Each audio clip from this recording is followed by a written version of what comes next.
Si comme moi tu es un grimpeur passionné, t'as forcément déjà eu envie d'aller grimper à Fontainebleau. Sauf que la première fois que tu arrives là-bas, c'est un peu le choc. Les prises sont complètement différentes, les pieds sont souvent inexistants, et les blocs qui paraissent faciles en vidéo le sont en vrai pas du tout. Si t'as déjà regardé des vidéos pour Fontainebleau, le cliché c'est quand même quelqu'un qui grimpe, qui échoue plein de fois, et d'un seul coup la musique épique et le bloc qui sort. Et ce qui m'embête, c'est que la réflexion derrière la bêta, on la voit quasiment jamais. Comment quelqu'un passe d'un mouvement impossible à un bloc qui enchaîne. Aujourd'hui, je te prends un bloc en 6A+, à Fontainebleau, qui s'appelle Pol Pot. Je vais te montrer comment, en un peu moins de 2 heures, j'ai trouvé ma propre bêta, et surtout comment je l'ai construite. Je m'étais basé sur une méthode que j'avais trouvée sur YouTube, sauf que pour moi, ça marchait pas vraiment. Jusqu'à ce que je trouve un petit détail auquel je ne m'attendais pas du tout. Et c'est ça qui a débloqué une partie du bloc. Parce que j'ai beau avoir déjà sorti un 7A à Fontainebleau, travailler un 6, c'est jamais donné. Donc si toi aussi t'as envie de travailler un bloc en extérieur, je t'invite à rester jusqu'au bout, ça devrait t'aider. La première étape, contrairement à la salle, c'est déjà de comprendre où sont les prises. Pour les mains, en général, c'est assez simple, il y a souvent pas mal de magnésie laissée par les autres grimpeurs, donc ça donne de bonnes indications. Sur un bloc en 6, en plus, les prises sont quand même plutôt visibles. Par contre, pour les pieds, c'est une autre histoire. Là, il n'y a aucune indication, il faut vraiment réussir à les trouver. Premier mouvement part d'un départ assis avec une main droite assez loin et que je me sentais pas capable de l'envoyer directement. La première question que je me suis posée, c'est est-ce que ça vient d'un problème de force ou simplement de mon positionnement au moment d'envoyer la main droite?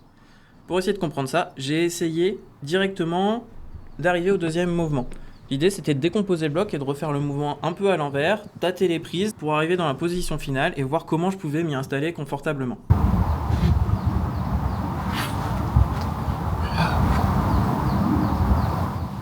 J'ai trouvé le départ. Le premier ajustement, c'était tout simple, c'était au niveau des hanches. Quand j'essayais les premières fois, j'étais en ouverture de bassin. Fois suivante, celle où j'ai réussi, simplement je faisais un mouvement type lolotte. Le genou était rentré vers l'intérieur, ce qui me permettait d'être un peu plus à l'aise pour envoyer la main droite vers le haut, sans être bloqué justement par les hanches. Bon, le premier mouvement est passé, je suis content, ça s'est débloqué assez vite et ça ne m'a pas coûté trop d'essais, donc je garde de l'énergie pour la suite. Le mouvement suivant, par contre, il m'a demandé beaucoup plus de travail et surtout il m'a forcé à prendre plus de recul. Sur le papier, c'est simple, il suffit de ramener la main gauche à côté de la main droite. À chaque fois que j'essayais, je me prenais soit une porte directe, soit je réussissais pas à valoriser les prises pieds que j'avais vues dans les différentes bêtas. Donc je me suis un peu acharné au début, ça passait pas, j'ai testé pas mal de choses. Et dans ces cas-là, ce que j'aime bien faire, c'est tester la suite du bloc. Prendre du recul, voir si la suite est réalisable. Parce que parfois on s'acharne sur un crux et quand on arrive enfin à le passer, on n'a plus de jus pour la suite. Là, la suite me paraît plutôt jouable, les prises sont vraiment bonnes, donc je comprends que le crux c'est vraiment ce mouvement de ramener la main gauche avec la main droite. Donc j'y retourne, mais avec un élément de motivation supplémentaire parce que j'ai vu que la suite, je me sens capable de la faire. Ah bordel. Pol Pot quoi. Bon, je me sens capable de la faire, mais c'est pas facile pour autant. Parce que malgré tout, je reste toujours bloqué sur le mouvement de ramener les deux mains. La bêta que j'ai en tête, c'est celle de Monkey TV Show, et pour le coup, ça a l'air tellement facile que je comprends pas pourquoi moi ça marche pas. Au bout d'un moment, je commence à tester autre chose que la bêta que j'ai vue. Parce que clairement, il y a un truc qui fonctionne pas pour moi. Ah, je me prends une porte à chaque fois là. Essai suivant, je vais essayer de faire rajouter le pouce dans le plat. Pour l'instant, j'ai essayé de faire comme ça. Là, je vais rajouter le pouce.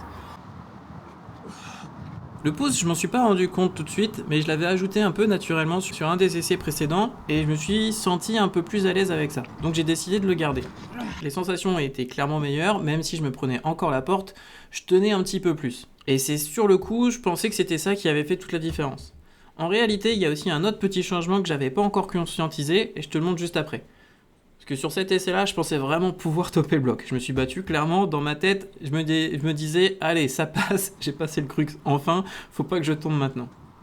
En réalité, j'avais déjà dépensé pas mal d'énergie, mes repos avaient pas été forcément assez longs, et donc là, j'avais pas assez de patates pour finir le bloc. En plus, j'avais pas travaillé la fin du bloc, j'avais un peu une idée globale, et je me disais, bon, les prises main de fin, c'est des bacs, ça va le faire, easy. Sauf que dans la réalité, j'ai bien plus galéré que ça. Là, par exemple, ma prise de pied, elle est pas ouf, je sais pas exactement où me mettre, je sais pas comment valoriser, ni me positionner. Bref, c'était vraiment pas le bon plan, mais je me suis entêté parce que je m'étais dit vraiment, là j'ai passé le crux, faut vraiment pas que je lâche. Et je pense que ça, on le fait un peu tous quand on est sur un moment où on pense vraiment être pas loin de la sortie, on donne un peu tout en espérant que ça sorte. Bon, ici ça n'a pas suffi. Ah, il a laissé passer le truc, c'est déjà ça. On se rend pas compte, mais y a pas beaucoup de mouvement, hein. Mais qu'est-ce que c'est engageant de ouf. Je mets un essai, là j'ai réussi enfin à débloquer le crux, celui qui me gênait depuis le début. J'ai pas fait la méthode que j'avais vue sur YouTube du coup. Je fais encore une autre variante. Là, je fais un bon repos et j'y repars. Bon, je vais pas te mettre tous les essais, mais ça s'est pas passé comme prévu. Fuck! Ah! Bon, franchement, là, normalement, j'ai tout. C'est juste que je me précipite. Et c'est frustrant de ouf. En extérieur, en intérieur, c'est un peu la même délire. Mais là, ce qui est cool, c'est qu'ici, ça, franchement, le départ, paf, t'envoies. Ici, je suis bien maintenant. Petite rotation interne à 2 hanches qui te permet de pouvoir envoyer la main droite plus facilement que si j'étais de face. Donc ça, c'est une notion assez importante en termes de mobilité à connaître. Et au final, ce qui m'a plus aidé que rajouter le pouce, c'est tout simplement d'avoir trouvé un pied gauche qui me permet de valoriser un peu plus mon pied pendant que j'engage plus l'épaule droite. De cette manière-là, je réussis à mieux coller le mur, j'envoie mon pied vers la droite également, je suis plus proche, mon bassin est plus proche du mur et du coup je peux mieux valoriser toutes les prises le temps d'envoyer la main gauche. Après là, le double envoi, il est dur, vraiment il est dur. Tu relances, sachant que tu vois pas où tu mets les mains. Ça c'est vraiment un typique blow. Donc on va voir ce que ça donne, hein.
Oh, franchement, plutôt pas mécontent de cette sortie à Blo. Ça faisait depuis août que j'y étais pas venu.